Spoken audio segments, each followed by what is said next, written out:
Welcome to the Arc of Grace Harbor's IEP and 504 Plan Workshop with special guest speaker Vanessa Lewis from PAVE. So good to see everyone. Welcome to the Arc of Grace Harbor's IEP and 504 Plan Workshop. We're so glad to have you here today as we explore the important topic of supporting students with disabilities in their education journey. My name is Christy Childs. I'm the Information Services Director for the Arc of Grace Harbor, as well as the Parent-to-Parent Coordinator for Grace Harbor County. The ARC is an organization dedicated to advocating for and supporting a better quality of life for people with intellectual and developmental disabilities and their families. Our Parent to Parent program offers support for parents and caregivers of a loved one of any age with a disability or special health care needs. We encourage you to visit our website at www.arcgh.org to learn more about all of our programs and services. This workshop is part of our yearly workshop series titled A Full Life Ahead, which is a valuable resource for parents and caregivers of individuals with IDD. The series covers essential topics like IEP and 504 plans, like we're covering tonight, guardianship and other alternatives, maximizing financial resources, navigating disability systems, and benefit analysis. These workshops provide an opportunity for parents and caregivers to learn from experts in the field, connect with other families, and gain the knowledge and tools they need to support their loved ones. For a full list of our upcoming workshops and to view recordings of our past workshops, you can visit arcgh.org/workshops.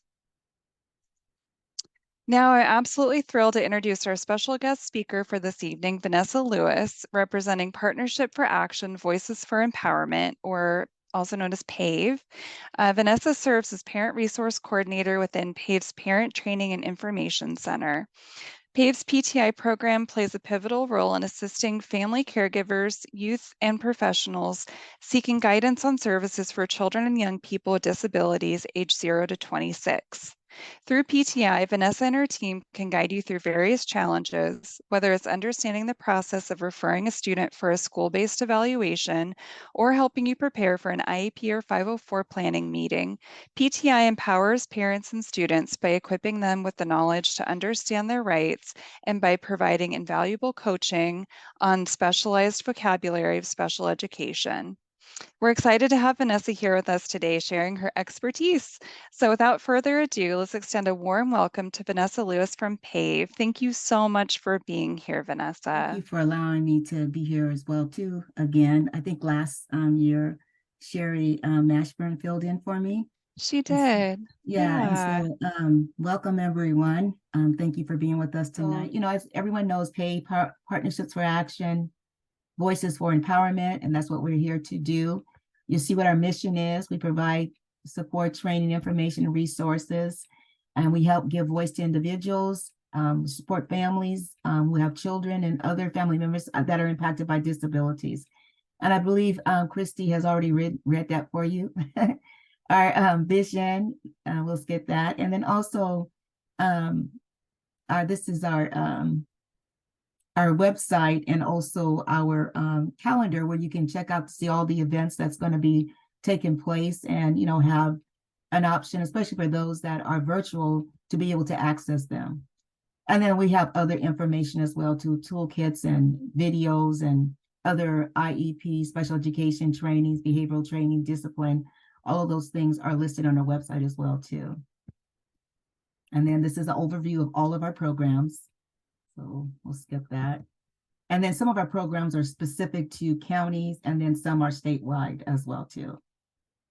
Okay, understanding the special education process. Training objectives are protections for students with special education needs, Section 504, the Rehabilitation Act of 1973, the Individuals with Disabilities Act, IDEA, and then the process for an individualized education program. But we'll also, you know, be addressing it, having a more breakdown of the difference between 504 and IEP as well, too. So when you look at our education rights, our laws, you see IDEA is at the top of the pyramid, and which it provides protections for our students that have disabilities and that meet the criteria. And so you're looking at the special education programming, you're looking at services, You're just looking at everything. It provides everything that our students would need to be able to access education, and keeping in mind also too that our students are already protected under Section 504 as well too when they're underneath an IEP. And then when you look at Section 504, it's the act that prevents discrimination based on the disability. It provides services, not services, but it provides access so that for individuals that have disabilities to access any public agency that's receiving federal funding. And so they have to allow access. If you're looking at the libraries, you're looking at public housing, you're looking at employees that might have disabilities that work in a setting where there's federal dollars that are being received. It's just not limited to the education part, but we were focused on education tonight. And then Every Student Succeed Acts is at the bottom, but yet it entitles our children to a right to a free public education. And it's supposed to ensure that all of our children achieve. So I just went over that, so I'll skip that part. And then just the current law for when we look at IDEA, and that's when you're talking about a student receiving a free, appropriate public education as an entitlement, and regardless of the nature or the severity of the child's disability, they will have access to FAPE. It feels like sometimes that you're not having access to it, but as we get further in and you start learning your rights and then looking at, the other processes to be able to get the support that your student needs in order to have access to education and also be successful as well too. Okay, the 6 principles of IDEA, again, free appropriate public education, the appropriate evaluation, the IEP, that's the individualized education program, the least restricted environment, and then there's parent and student participation, but parent participation is now required, and then we have our procedural safeguards. And when you're looking at the least restricted environment, all of our students start in a general education setting first before they start looking at more restrictive environments. And I'll address some of those laws that support that later on. Don't let me forget. And then here's and I'll send you a copy of this, Christy, the NJREF versus Douglas County School District. And it was a court case that was won in 2017 at the Supreme Court level. And it's to ensure that our students get a reasonably calculated, an individualized education program that reasonably calculates to enable a child to make progress in light of their child's circumstances. And so there's also, a question document that goes along with that. It's a really good handout, to be able to look at. And then it also addresses the reasonableness and what that looks like, but this was a huge case that was won in Douglas County. It might be in Colorado somewhere, but it was awesome. And it impacted all of our families. In other words, to be able to benefit from this win. And then parent participation is priority. So you're part of the team, your participation is needed in order to, as part of accessing the special education services on behalf of your student.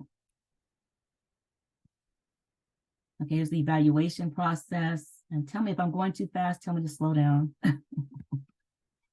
Okay, and then with that, schools, districts are bound, under child fine. And so in other words, they have to, the same, and even if our children are older, they have access to the child fine services. And so once they have been identified, then the process for, if there's special education services are needed, that process will start regarding evaluation, and so on and so forth. The evaluation process cannot discriminate because of the race or ethnicity or other factors. It has to be fair. Educators cannot be biased and unfair when identifying children for testing. Just not just looking at color. You're looking at the disability and how challenged the student might be. Regarding the testing, they have to leave those biases outside. But also too, we have a right to challenge that if something like that should come up. And then the evaluations are comprehensive and they are varied. And so oftentimes when we're looking at students that have the medical diagnosis and so forth. We understand that schools can do evaluations, but they cannot diagnose medically. And so those are the evaluations that we might be bringing in, or if there's not enough evaluative material for the district to complete the evaluation, they can pay for those evaluations too. And it doesn't necessarily mean that it's an IEE. When you look at related services under special education, it lists a number of things that our students have access to in order to access education. There's the 3 parts to the evaluation process. Is there a disability? Is there a significant educational impact? And is specialized instruction needed? And when you look at the where is there a significant educational impact, and then you're looking at because if there's not a significant educational impact, but the student still has a disability, that's when they look at moving those students over to a 504 plan.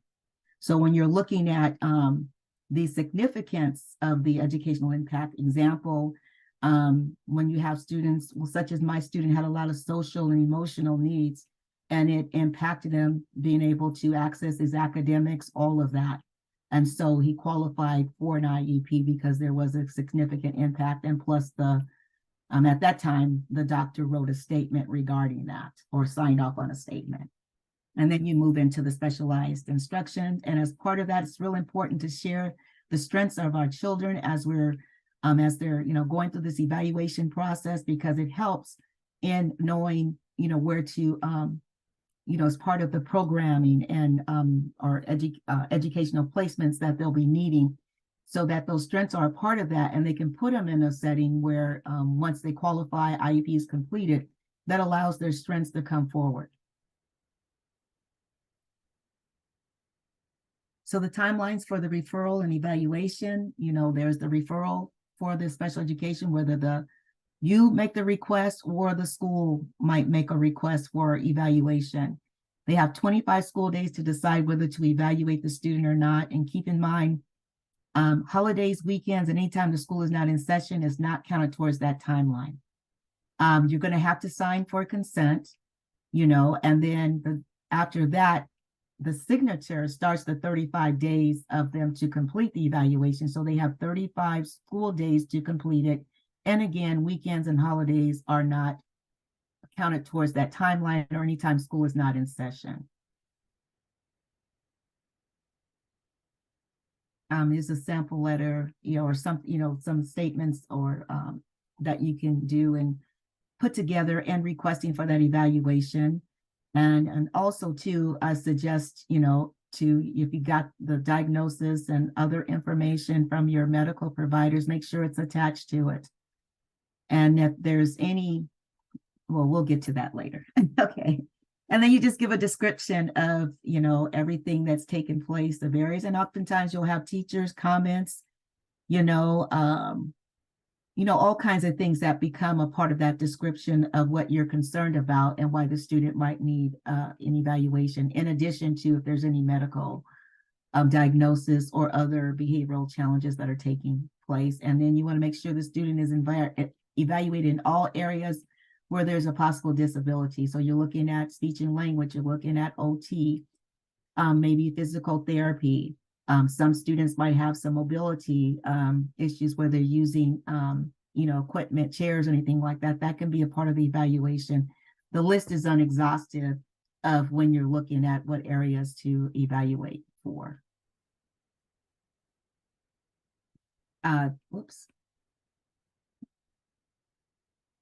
Okay.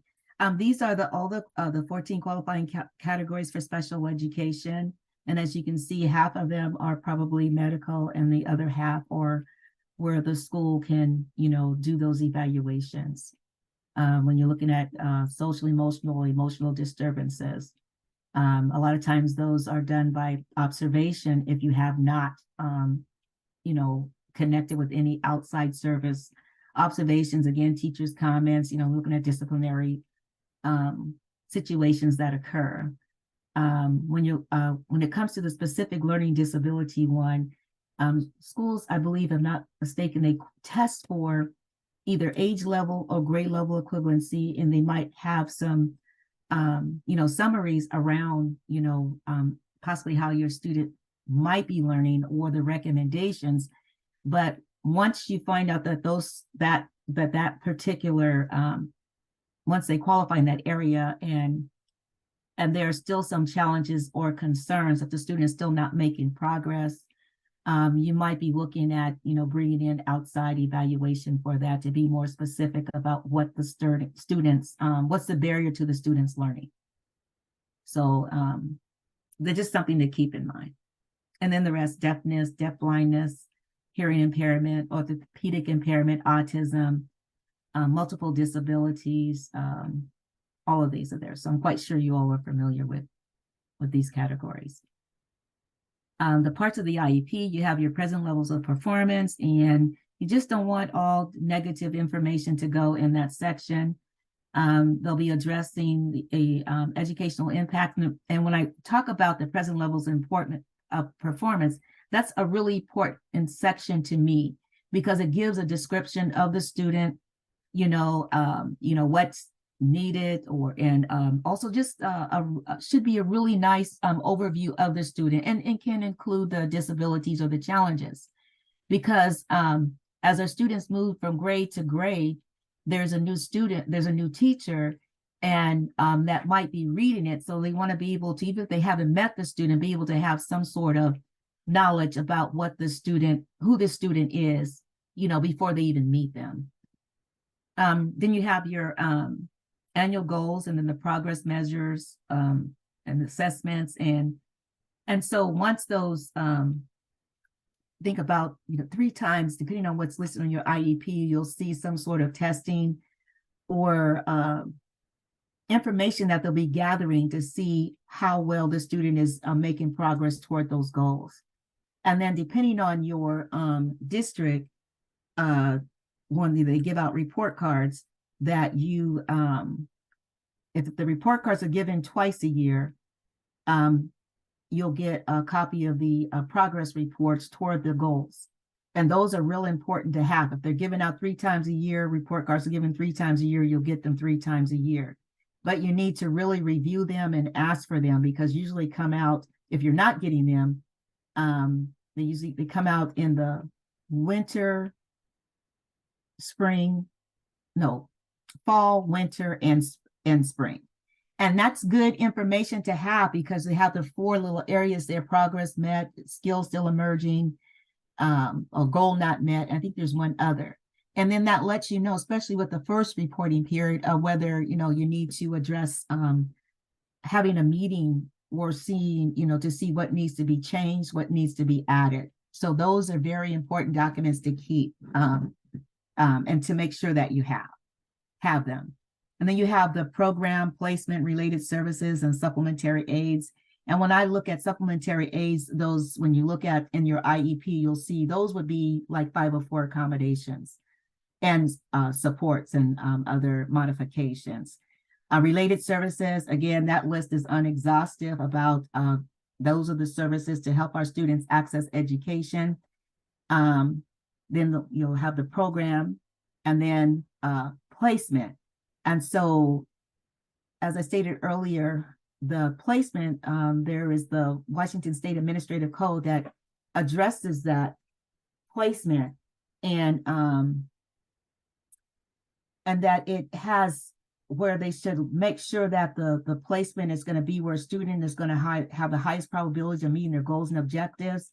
They have to look at any harmful effects. And when you're looking at, when I say harmful effects, if there's sensory noise, things that are taking place, that all that has to be considered so that student can move forward and do well in that placement. So all those things have to be considered. And I will send you a copy of that, Christy, because I share that with all the families. The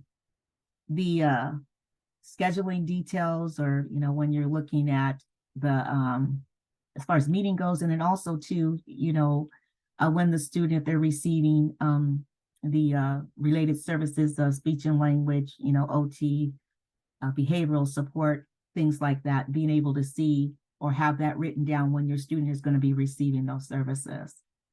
Sometimes it's hard to get, but it can be. Most, as a team member, we work well. Team members work really well to support families. because we are part of the team. Again, the least restrictive environment, and that's where that placement WAC will come in. It is important for you because our kids start in the least restrictive environment. And before we look at moving them to other more restrictive environments, they have to exhaust all those other services first.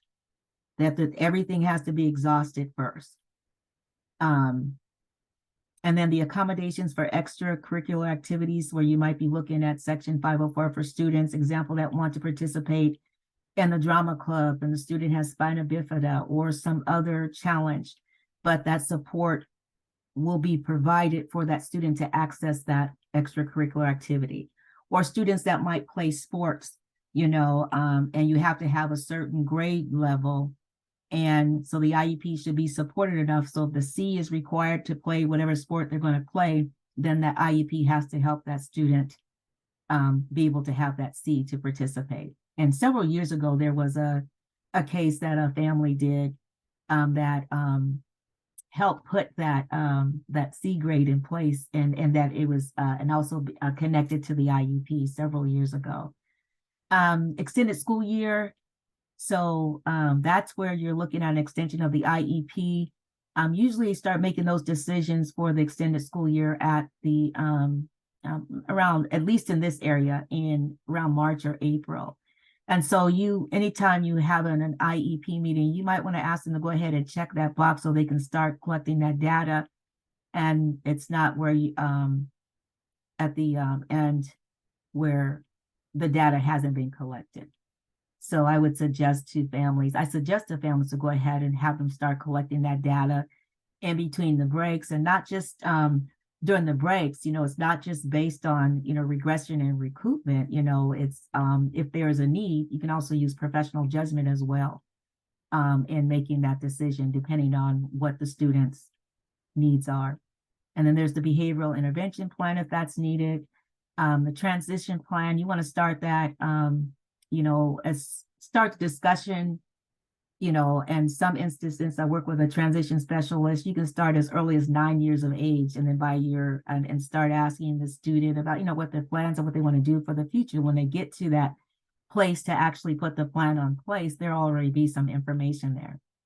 And the age of majority statement, oftentimes they're not providing this to us, but prior to our students turning 18 the year before, the district should be sending out notice, or the team should be sending out notice that your student is getting ready to turn 18 years old.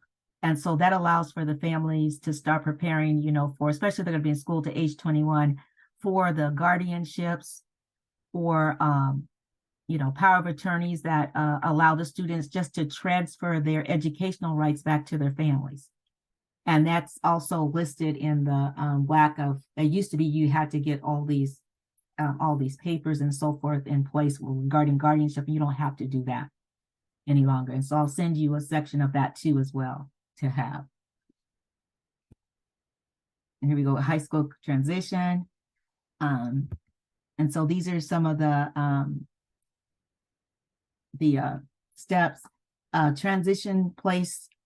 Transition should be in place by this time the student turned 16 on the IEP. And so again, you want to start these conversations as early as 9 years of age, starting with the student's goals, interests, and abilities. And then, so there are a number of students that I'm aware of where they start facilitating their own IEP meetings to address, parts of their IEP, and especially the transition. You also want to invite the related service providers, DVR, DDA, and on our website, on the website for the DVR liaisons, it lists, not our website, but on their website, it will list the DVR liaison for your area that works with students that are transition as part of transition. So they are there. So you want to invite individuals from special services office, district office, anyone that can, help with the planning. And it's not just for the transition. You can invite anyone as just overall as part of your IEP meetings that know the student, to be a support. And then looking at what type of training will help with life skills. And then again, plan for the age of majority, as I shared with you with the on the different components of the IEP.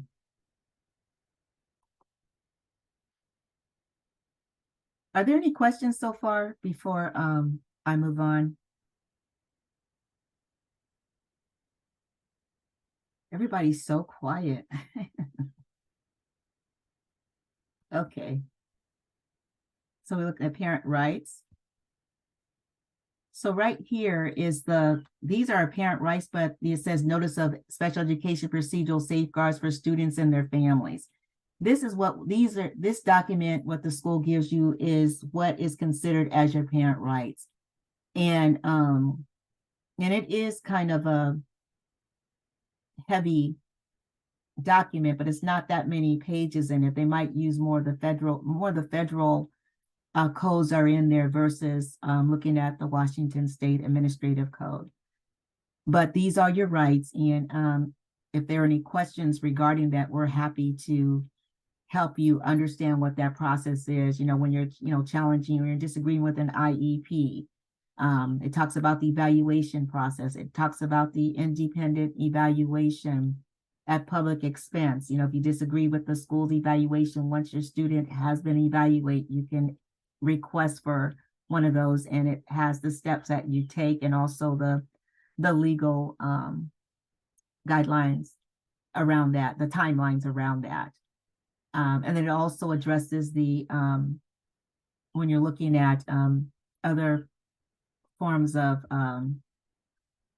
dispute resolution as well too.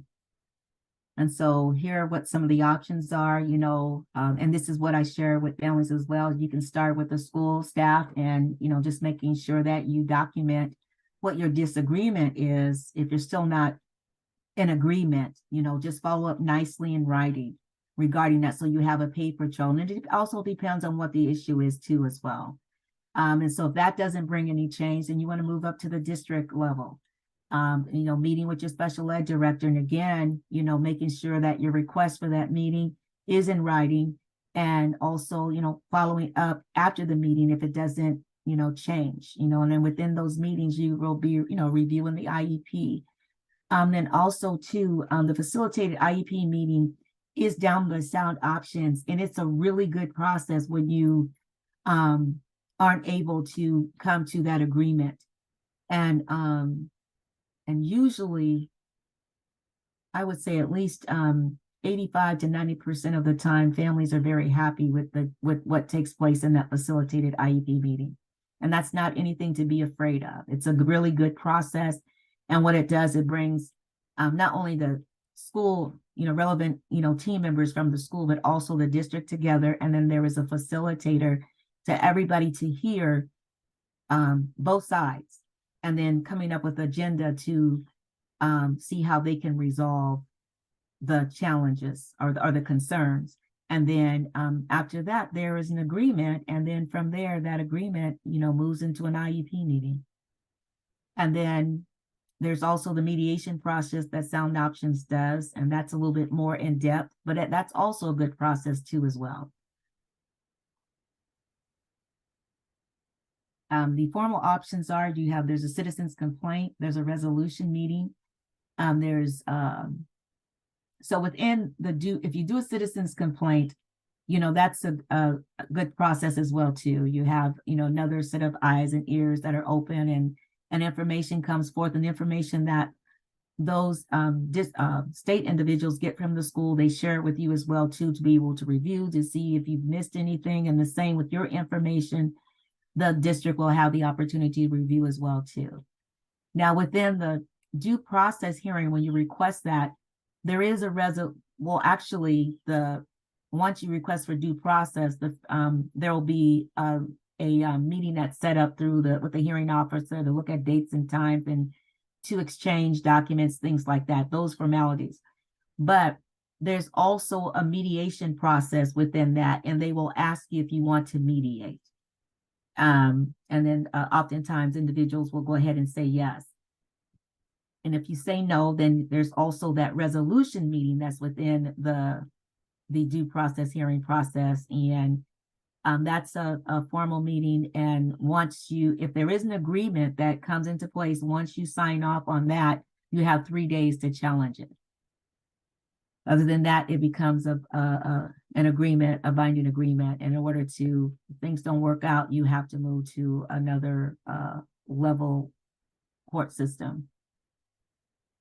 So, and with that, again, you might be looking at hiring legal representation, things like that. But I always encourage families around these formal complaint processes that you don't use it as a threat, because if you're going to move forward with it, then you move forward with it, and you just move forward with it. You're not going to move forward with it by just throwing it out there. Oftentimes it winds up on deaf ears to me.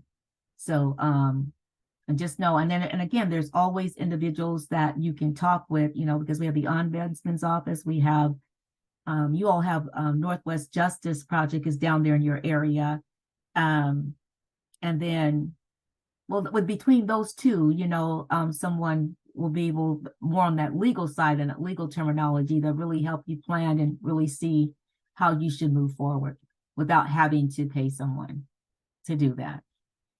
Thank you for joining us today for the ARC's 2023 IEP and 504 Plan Workshop with Vanessa Lewis from PAVE. Have questions? You can reach out to the ARC of Grays Harbor or Partnership for Action Voices for Empowerment at the contact information listed on the screen.